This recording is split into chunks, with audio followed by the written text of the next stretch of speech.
صلی اللہ رسول الکریم اما بعد اعوذ باللہ من الشیطان الرجیم بسم اللہ الرحمن الرحیم وَإِذَا أُنزِلَتْ سُورَةٌ أَنْ آمِنُوا بِاللَّهِ وَجَاهِدُوا مَعَ رَسُولِهِ اسْتَأْذَنَكَ أُولُو الطَّوْلِ مِنْهُمْ وَقَالُوا ذَرْنَا نَكُن مَعَ الْقَاعِدِينَ رَضُوا بِأَنْ يَكُونُوا مَعَ الْخَوَالِفِ وَطُبِعَ عَلَىٰ قُلُوبِهِمْ فَهُمْ لَا يَفْقَهُونَ لكن الرسول والذين آمنوا معه جاهدوا بأموالهم وأنفسهم وأولئك لهم الخيرات وأولئك هم المفلحون أعد الله لهم جنات تجري من تحتها الأنهار خالدين فيها ذلك الفوز العظيم وجاء المؤذنون من الأعراب ليؤذن لهم وقعد الذين كذبوا الله ورسوله سيصيب الذين كفروا منهم عذاب أليم ليس على الضعفاء ولا على المرضى ولا على الذين لا يجدون ما ينفقون حرج إذا نصحوا لله ورسوله ما على المحسنين من سبيل والله غفور رحيم ولا على الذين إذا ما أتوك لتحملهم قلت لا أجد ما أحملكم عليه تولوا وأعينهم تفيض من الدمع حزنا ألا يجدوا ما ينفقون إنما السبيل على الذين يستأذنونك وهم أغنياء رضوا بأن يكونوا مع الخوالف وطبع الله على قلوبهم فهم لا يعلمون۔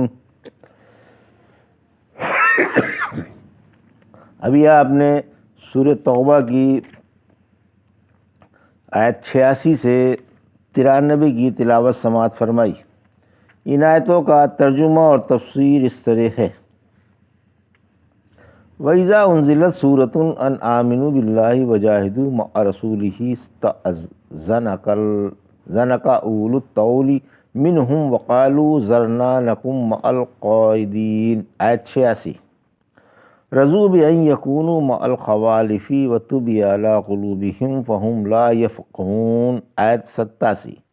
ترجمہ: اور جب کوئی صورت اللہ پر ایمان لانے کے اور اس کے رسول کے ساتھ جہاد کرنے کے سلسلے میں اتاری جاتی ہے تو ان میں سے مالدار آپ سے اجازت لے لیتے ہیں اور کہتے ہیں ہمیں چھوڑ دیجئے کہ ہم بیٹھے رہنے والوں کے ساتھ رہیں۔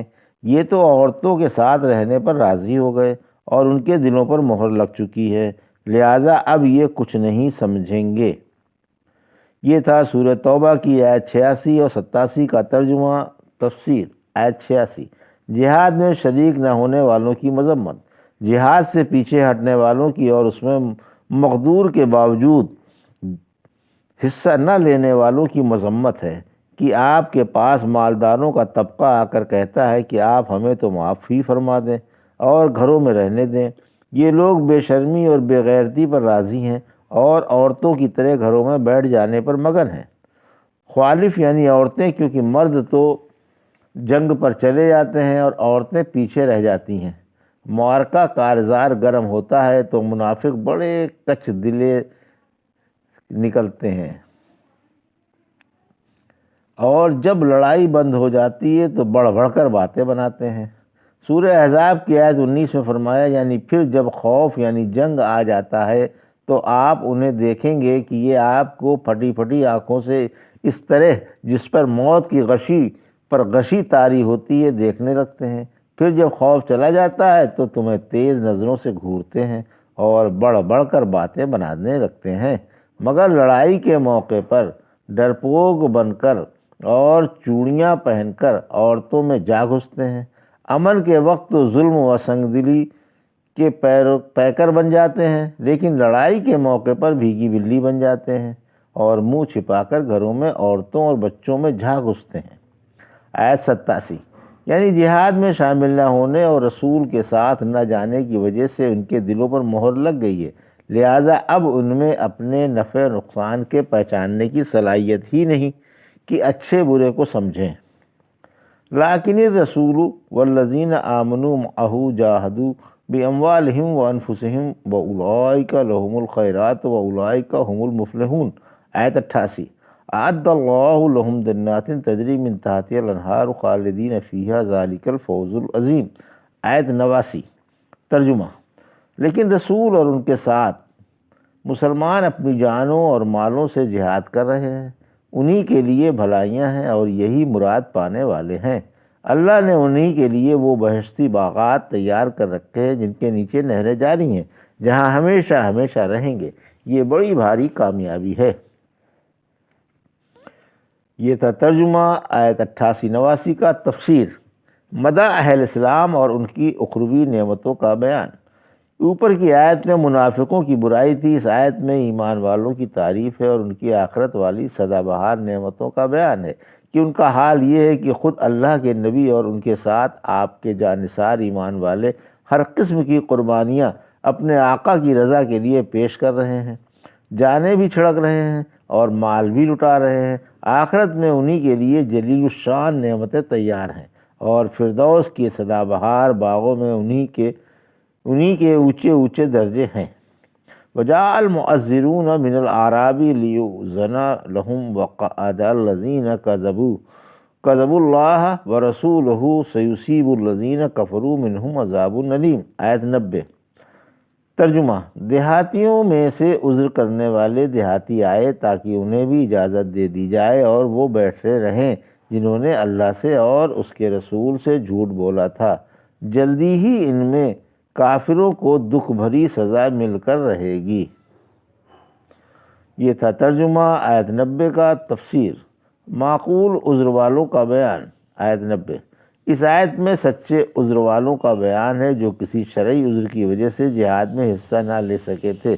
یہ اللہ کے رسول کے پاس اپنے عذر بیان کرنے کے لیے آئے کہ ہم کمزور و بے کس ہیں اور جہاد میں حصہ لینے کی سکت نہیں رکھتے۔ یہ مدینے کے ارد گرد کے عربی قبیلوں کے مسلمان تھے۔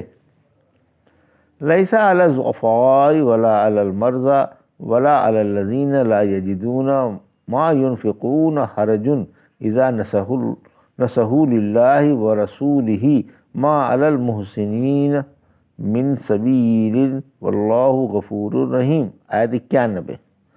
ولا علی الذین اذا ما آتوک لتحملہم قلت لا اجد ما احملکم علیہ تولوا واعینہم تفیض من الدمع حزنا الا یجدوا ما ينفقون۔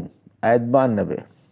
انما السبیل علی الذین یستأذنونک وهم اغنیاء رضوا بأن یکونوا مع الخوالف وطبع اللہ علی قلوبہم فہم لا یعلمون۔ آیت 93۔ ترجمہ: کمزوروں کے لیے، بیماروں کے لیے اور جن کے پاس خرچ کرنے کو کچھ نہ ہو، ان کے لیے کوئی حرج نہیں اگر یہ جہاد میں شریک نہ ہوں، بشرط یہ کہ اللہ کے اور اس کے رسول صلی اللہ علیہ وسلم کے خیر خواہ بن کر رہیں۔ ایسے مخلصوں پر الزام کی کوئی صورت ہی نہیں، اور اللہ بڑا خطا پوش و مہربان ہے، اور ان کے لیے بھی کوئی حرج نہیں جو آپ کے پاس آ کر سواری طلب کرتے ہیں اور آپ انہیں سواری فراہم نہیں کر سکتے۔ آخر کار وہ اس حال میں واپس ہوتے ہیں کہ غم کے مارے ان کی آنکھوں سے آنسو جاری ہوتے ہیں کہ ان کے پاس اللہ کی راہ میں خرچ کرنے کے لیے کچھ بھی نہیں۔ ہاں، ان لوگوں پر الزام کی راہ ہے جو مالدار ہونے کے باوجود آپ سے اجازت مانگتے ہیں اور عورتوں کے ساتھ رہنے میں خوش ہیں۔ اللہ نے ان کے دلوں پر مہر لگا دی ہے، اب وہ علم سے بے بہرہ ہی رہیں گے۔ یہ تھا ترجمہ آیت 91 سے 93 کا۔ تفسیر: آیت 91۔ جہاد میں شامل نہ ہونے کے شرعی عذر۔ اس آیت میں جہاد میں نہ شامل ہونے کے شرعی عذروں کا بیان ہے۔ پہلا عذر تو یہ ہے کہ انسان قدرتی طور پر کمزور و ناتواں ہو اور لڑنا اس کے بس کا نہ ہو، یا اندھا ہو یا لنگڑا ہو یا لولا ہو یا بیمار و لاغر ہو۔ یہ عذر انسان کو چمٹے رہتے ہیں اور کسی حالت میں بھی اس سے جدا نہیں ہوتے، اور بعض عذر اتفاقی پیش آ جاتے ہیں۔ مثلاً کوئی بیماری لاحق ہو گئی جس نے جبریہ اللہ کی راہ میں جہاد کرنے سے روک دیا، یا اتنی ناداری ہے کہ سامان سفر فراہم نہیں کر سکتا، ایسے لوگوں کے لیے اگر جہاد میں شریک نہ ہوں اور گھر میں بیٹھے رہیں تو کوئی حرج نہیں، اور ان سے شامل نہ ہونے کی کوئی باس پرس نہیں کی جائے گی، اور نہ انہیں گھروں میں بیٹھے رہنے کا طعنہ دیا جائے گا، بشرط یہ کہ مجاہدوں کے جانے کے بعد یہ اسلام کے اور مسلمانوں کے خیر خواہ بن کر رہیں اور مجاہدوں کی ان سے جو کچھ خدمات ہو سکے بجا لائیں، اور ان کی نیتوں میں خلوص ہو، کیونکہ ان مخلصوں کے لیے الزام کی کوئی صورت نہیں۔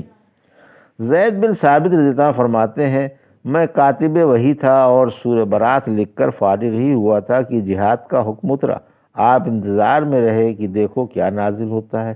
اتنے میں ایک نابینا صحابی آئے اور کہنے لگے کہ میں اندھا ہوں، کس طرح جنگ کر سکتا ہوں؟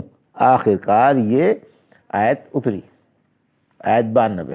ابن عباس عنہ فرماتے ہیں، اللہ کے رسول صلی اللہ علیہ وسلم نے لوگوں کو جہاد کا حکم دیا، اتنے میں آپ کے پاس ایک جماعت آ کر کہنے لگی کہ ہمیں سواریاں فراہم کر دی جائیں۔ اس میں عبداللہ بن مغفل بھی تھے۔ آپ نے جواب دیا کہ اللہ جانتا ہے میرے پاس سواریاں نہیں ہیں۔ آخرکار وہ بادل و خواستہ روتے ہوئے واپس ہوئے۔ انہیں جہاد میں شریک نہ ہونے کا اور اپنے پاس خرچے اور سواری کے نہ ہونے کا بڑا قلق تھا۔ پھر جب اللہ نے ان کے دلوں میں اپنی اور اپنے رسول کی بے پناہ محبت دیکھی تو ان کے عذر میں قرآن میں یہ آیت اتار دی۔ بخاری و مسلم میں ہے کہ آپ نے فرمایا، مدینے میں ایسے لوگ ہیں کہ تم جو میدان طے کر رہے ہو اور تم جس راہ پر چل رہے ہو وہ تمہارے ساتھ ساتھ ہیں۔ صحابہ نے پوچھا، جب کہ وہ مدینے میں ہیں؟ فرمایا، ہاں، عذر کی وجہ سے رک گئے ہیں، کی روایت میں ہے کہ انہیں بیماری نے روک لیا ہے۔ آیت 93۔ ان لوگوں کی برائی ہے جو مالدار ہونے کے باوجود بھی جہاد میں حصہ نہیں لیتے اور گھروں میں عورتوں کے ساتھ رہنے کی آپ سے درخواست کرتے ہیں۔